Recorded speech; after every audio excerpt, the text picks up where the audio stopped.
احمد کے ساتھ جو ہوا نا میرے بچے کے ساتھ جو ظلم ہوا ہے وہ میں بتا رہا ہوں. اور ایک میرا شاگرد ہے شفیع اللہ. کئی مہینے پہلے ہوا یہ کہ میں نے اس کو بال کٹانے کے لیے بھیج دیا ہیئر ڈریسر کے پاس, نائی کے پاس. تو شفیع اللہ نے جا کے اس کی ٹنڈ کرا دی. اس کو بڑا غصہ آیا کہ میری ٹنڈ کیوں کرائی ہے, میں نے بال کٹوانے کا کہا تھا, گھر والوں نے بھی بولا تھا بال چھوٹے کرا دو, ٹنڈ نہیں کراؤ.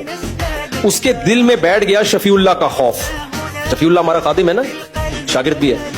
شفیع اللہ کا خوف بیٹھ گیا میرے بچے کے دل میں کہ یہ جب لے کے جائے گا تو ٹنڈ کرائے گا. اب ایک مہینے سے گھر والے میرے پیچھے پڑے ہوئے تھے, بھائی بچے کے بال کٹوا دو, بگرے جیسے بال ہو گئے ہیں, بڑے ہو گئے ہیں. ایک مہینہ پہلے سے میرے پاس اویلیبل بندہ شفیع اللہ ہی تھا. میں شفیع اللہ کو کہتا احمد کو, چھوٹے بچے کو لے جاؤ بال کٹانے کے لیے. احمد کہتا شفیع اللہ کے ساتھ نہیں جاؤں گا, یہ ٹنڈ کرا دے گا. میں نے شفیع اللہ کو بولا بھائی اس کی ٹنڈ نہیں کرانی, بال چھوٹے کرانے ہیں.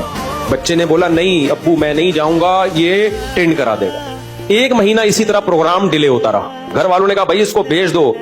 میں نے کہا بھائی میرے پاس اویلیبل شفیع اللہ ہے اور میں بیٹا اس کو سمجھا رہا ہوں کہ بال چھوٹے کرا دینا, وہ اتنا بے وقوف تھوڑی ہے. لیکن بچے کے نا لاشعور میں یہ بات بیٹھ گئی کہ شفیع اللہ کیا کرا دیتا ہے, ٹنڈ. میں شفیع اللہ کے ساتھ نہیں جاؤں گا, جو ہمارا گارڈ ہے نا شمس, اس کے ساتھ جاؤں گا.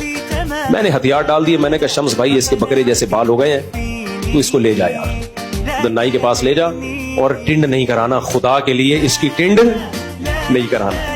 بہت سمجھایا. شمس نے بولا بے فکر نہیں. میں نے کہا یہ ایک مہینے سے جا نہیں رہا کہ ٹنڈ نہ ہو جائے. ہوا یہ کہ جب بچہ آیا تو فل ٹنڈ ہوئی تھی اس کی. میں میرے پاؤں, مجھے بچے کا خوف نہیں, گھر والوں کا خوف کہ میرا کیا ہوگا کالیا. گھر والے تو مجھے چھوڑیں گے نہیں. بھائی ایک مہینے سے یہ پھٹا چچا, گھر والوں نے بھی بہت تاکید سے ٹنڈ نہیں ہونی چاہیے اس کی.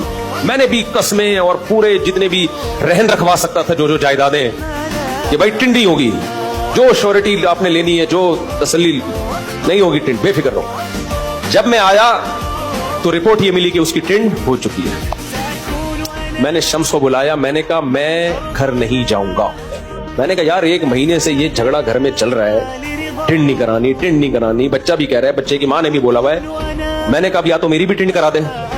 احتجاج میں مجھے بڑا غصہ آیا شمس کے اوپر, یار تمہیں 100 دفعہ سمجھایا ہے. شمس کہتا ہے, رونے والا ہو گیا نا بیچارہ, کہہ رہا ہوا یہ کہ یہ رو رہا تھا, کرسی پہ بیٹھ نہیں رہا تھا.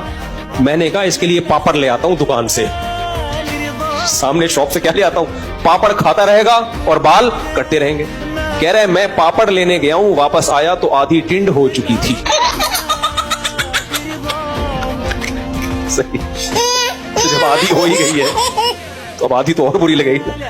کہہ رہے آپ مجھ پہ غصہ نہ کرو, میں اس سے پہلے لڑ چکا ہوں نائی سے, اتنی جلد بازی کی ضرورت کیا تھی تمہیں. خیر جی, ہم نے کہا ہم تو اب گھر جانے کے قابل رہے. خیر میں کافی دیر بعد گیا, مجھے لگا کہ اب تھوڑا غصہ, تو وہ کیپ پہن کے گھوم رہے ہیں. آج کل کے بچوں کے بھی تو, ہم تو یار ٹنڈے ہوتے تھے, ٹنڈے پنڈے گھوم رہے ہوتے تھے.